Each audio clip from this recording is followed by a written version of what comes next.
Hablemos de impuestos, un espacio dedicado para analizar la fiscalidad nacional e internacional para negocios desde y hacia Argentina. No olvides compartir este podcast con tus amigos y conocidos. Puedes encontrarme en internet en www.sergiocarbone.com.ar o en YouTube buscando por mi nombre. Ingresando a mi canal, te invito a suscribirte.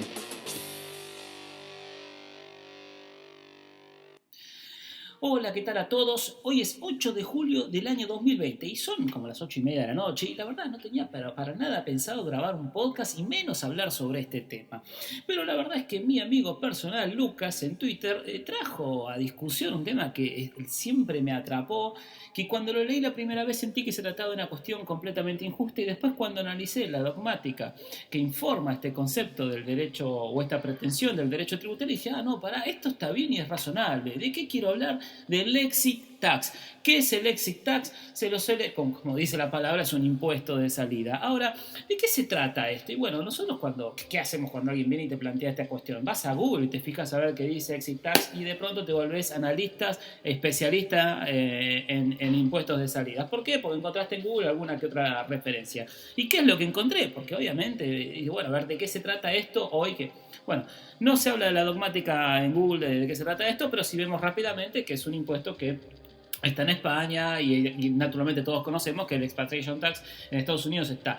¿De qué manera se lo comenta o figura en la norma? Porque la norma no te va a hablar de cuál es la filosofía de este impuesto. Te va a decir cuál es el hecho imponible, cuándo se perfecciona, cuáles son cada uno de los elementos y entre ellos la base. Y en cómo es comentado habitualmente el exit tax. Y bueno, que se trata básicamente de que la jurisdicción en la cual era residente un contribuyente que decide expatriarse, en el momento de que este contribuyente se reexpatrie, de alguna manera puede alcanzar aquellas rentas provenientes de las plusvalías no realizadas a la fecha de expatriación. Parecería ser justo, ¿no? Es decir, si yo, por ejemplo, tengo un activo y ese activo ha ganado una valoración de 200% mientras yo era residente y yo estoy planificando expatriarme para realizar esa ganancia por la venta cuando ya no sea residente de esa jurisdicción donde anteriormente era residente, la jurisdicción dice, mira, flaco, si vos estás haciendo esto para realizar esta ganancia de capital, esta dámela a mí. Bueno, de eso se trata y así es como está legislado. Ahora, ¿pero de qué se trata? ¿Por qué hablamos de un impuesto de expatriación? Básicamente, lo que nosotros tenemos que entender es que al margen de la discusión que se da en Europa, porque cuando uno analiza la discusión sobre el exit tax, plantear automáticamente el vínculo que tiene el impuesto con las normas de derecho comunitario y claramente un impuesto que grave la expatriación del contribuyente podría colisionar contra el principio de libre movilidad de personas que dentro del derecho comunitario, y entonces ciertas cuestiones no pueden ser aplicadas directamente aquí a nuestra región y menos a la República Argentina porque no estamos dentro de ese marco comunitario. Ahora, separada la paja y del trigo, sí, bueno, ¿por qué Argentina podría un impuesto de salida? ¿Un exit tax es justo o no es justo? Y la verdad es que uno tiene que pensar que cada jurisdicción, cada país tiene su filosofía. Nos guste o no nos guste, hay una filosofía económica que encierra cada una de las decisiones. Y hay una realidad. Aquí en Argentina tenés, no discutamos la calidad, ¿sí? Pero tenés o la calidad y la cantidad en la que uno quisiera cuando uno es un sujeto de clase media que vive en una zona urbana, ¿sí? Pero tenés educación de grado al alcance y gratuita. Cualquier persona puede acceder a educación de grado, cualquier persona que pueda tener los medios materiales para llegar, es decir, para tomarse colectivo y llegar bien comido, ¿no? Pero también el Estado te ofrece medicina de alta calidad. Es cierto que hay que hacer que todos tenemos una prepaga y el que no tiene la prepaga resulta ser que tiene que pedir un turno a las 5 de la mañana, pero está. Tenés protección desde el nacimiento hasta la vejez. No será la cantidad que nosotros queremos, no será para todos, hay un montón de justicia, pero está. Y está a tal punto que nosotros que estamos aquí en la capital federal conocemos que nuestros hermanos de países limítrofes vienen a radicarse en la capital federal, a vivir en condiciones en las cuales nosotros no viviríamos, porque tienen todo lo que les estoy comentando en este momento. Bueno, ¿todo eso qué es? Todo eso es la vieja ilusión de progresar. ¿Cuántos de los que están escuchando este podcast, seanme sinceros, cuántos de los que están escuchando este podcast podrían haber tenido un título de grado si la universidad no hubiera sido pública y gratuita? Si la universidad no hubiera sido pública y gratuita, muchos no hubieran podido tener el título de grado. También tienen que reconocer que para llegar a ese título de grado tuvieron que tomarse muchas veces el colectivo, tuvieron que sacar muchas veces fotocopias, tuvieron tal vez algún momento que ir a alguna sala comunitaria o algún hospital. O tal vez en algún momento tuvieron que usar los servicios de la obra social que tenían porque eran empleados en relación de dependencia.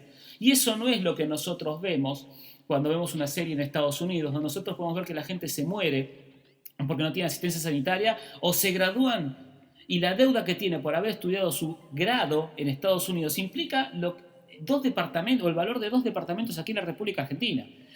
¿Por qué pongo el caso de Estados Unidos? Porque es el caso que todos prendemos la televisión y vemos una serie y automáticamente la vemos. Pero todo eso que nos ofrece nuestro país con sus cosas buenas y con sus cosas malas. Yo estoy muy enojado con las cosas que pasan aquí en Argentina, las devaluaciones constantes, la imposibilidad de planificar los negocios y tengo un montón de podcasts. Yo no estoy defendiendo el contexto macroeconómico de la República Argentina.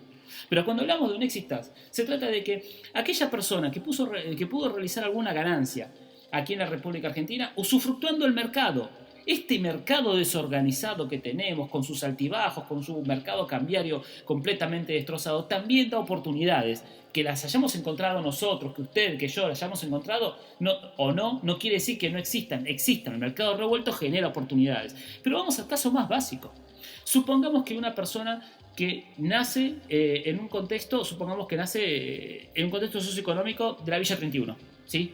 Esa persona tiene educación primaria, tiene educación secundaria y puede estudiar en la universidad y se gradúan en la universidad. Yo tengo compañeros de la universidad de Derecho acá en la UBA y también los tenía obviamente cuando iba a Facultad de Ciencias Económicas, ¿no?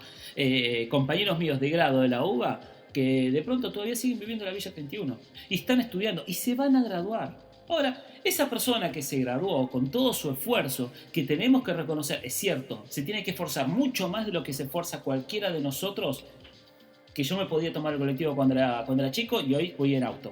Yo soy más grande, tengo mi trabajo, voy en auto. Y él no, él va caminando, de la 31 se va caminando hasta la universidad. Esto es pura verdad lo que digo, y todos sabemos que estaba relativamente cerca de la Facultad de Derecho de la Villa 31.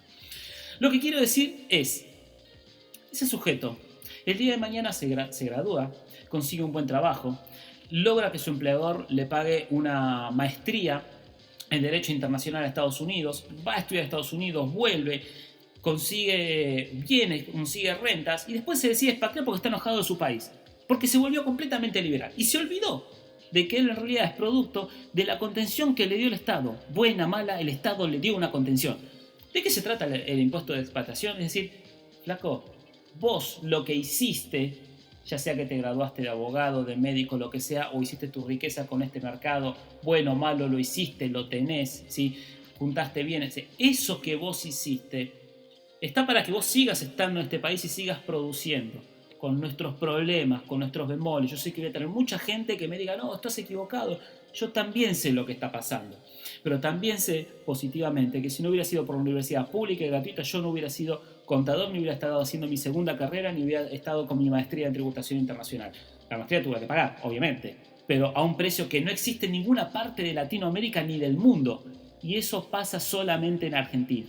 Entonces, si yo el día de mañana me quisiera expatriar, que obviamente no es el régimen de expatriación que vamos a encontrar cuando hablamos del exit tax, y tampoco es el régimen que vamos a encontrar del expatriation tax en Estados Unidos. Si yo el día de mañana me quisiera expatriar y tuviera que pagar un impuesto equivalente a un cálculo actuarial de las posibles rentas que habría generado conforme mis últimos 5 años de ingresos, por los próximos 10, por decir algo, y descontado una tasa de mercado, y se hablara de que esa fuera mi base imponible, que tuviera que pagar un impuesto, yo no sé si sería injusto eso. Podríamos hablar de confiscatoriedad o no, habría otra discusión jurídica, pero digo, se trataría de que demos esta discusión. Por Dios, demos esta discusión nosotros, porque realmente hay algo que a mí me enoja. Me enoja ver mis compañeros de grado, que me acuerdo cuando empezaron, los conocí, mis compañeros de grado que no tenían nada, iban en bicicleta a la facultad de la forma que yo iba y ahora de pronto están enojados contra el país y piensan en irse. Y yo digo, no, loco, acordate que cuando estabas estudiando en grado conmigo, estabas a la par mía y no tenías nada igual que yo.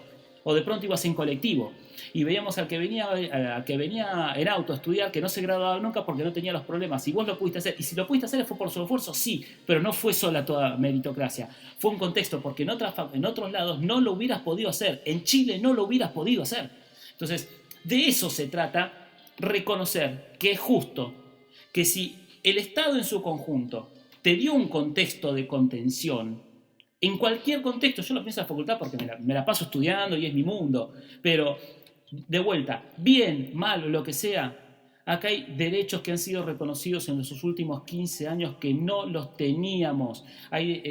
Las cuestiones de género son reconocidas, que antes no. Y la verdad es que no tengo ningún amigo que necesite este tipo de cuestiones, pero reconozco la importancia de las cuestiones. Los sujetos que tienen alguna discapacidad. O sea, no podés pensar que es injusto el impuesto en un exit tax cuando no tenés en tu familia a alguien que tenga alguna discapacidad. Si de pronto,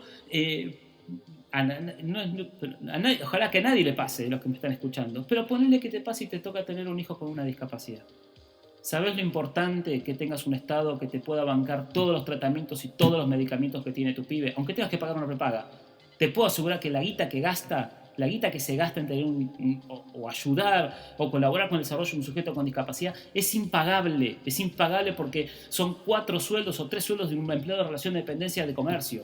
Entonces, por ese Estado, por ese tipo de Estado, si te tocó que tuviste que está todo bien, que no tenés problemas, que pudiste desarrollarte profesionalmente, porque lo hiciste porque estabas en ese contexto y si te pasaba algo malo ibas a estar protegido.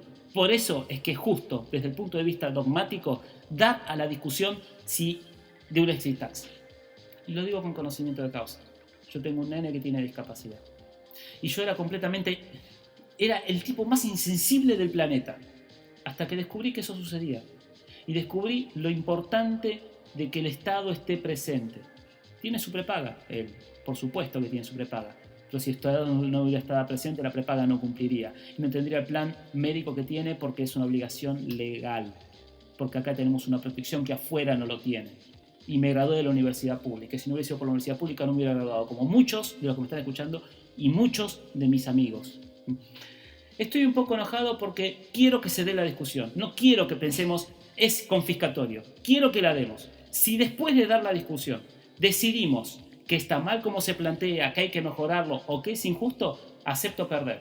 Pero quiero que se dé la discusión. No me gusta escuchar que hablar de un exit tax es confiscatorio. No, hay que discutirlo. Y discutámoslo sobre estas bases. Y aunque estés enojado con el Estado, ponete a pensar si tenés a alguien en tu entorno que se sirve de alguna manera del Estado y qué pasaría si el Estado no estuviera presente. Tal vez la jubilación de tu viejo no es lo que vos quisieras que cobre, pero si tu viejo no la cobrara, vos tendrías que pasarle una mensualidad. Y si vos le tenés que pasar una mensualidad, ya sea más de lo que le estás pasando o porque no le estás pasando nada y tenés que pasar algo, ¿cuánto te quedaría para vos? ¿Cuánto podrías hacer? ¿Cuánto te podrías desarrollar? De eso se trata. Tu posibilidad de desarrollo hoy, lo que hiciste y lo que vas a hacer, es porque tenés este estado. Nada más, quería dejar esta reflexión.